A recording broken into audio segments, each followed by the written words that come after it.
आणि B.Ed आणि M.Edच्या शिक्षणासाठी ते नाशिक येथे गेले.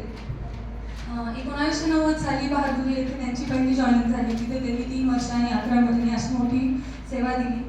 देवरगाव येथे त्यांनी सगळ्यात जास्त 27 वर्ष प्रदीर्घ सेवा केली. आणि मला खूप अभिमान आहे की मी 1ली ते 7वी पर्यंतचं शिक्षण, 1ली ते 4थी पर्यंतचं शिक्षण आईच्या शाळेत घेतलं आणि 5वी ते 7वी पर्यंतचं शिक्षण वडिलांच्या शाळेत घेतलं. 1ली ते 4थी पर्यंत आम्ही दोघी बहिणी जायचो, 1ली ते 4थी शाळेत आईच्या, पण आईने कधीही आमचा वर्ग घेतला नाही. कायम दुसऱ्या शिक्षकांना दिला, तुम्ही बघा, तुम्ही सांभाळा.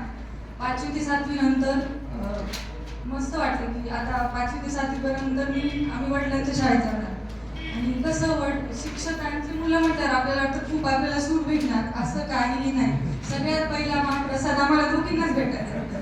सगळ्यात पहिला काही आलं नाही का आम्हाला दोघींना, पहिले दीदीला, मग मला, मग बाकीचे सगळे शांत शिस्तीत एकदम. खूप मार खाल्लेला, खूप.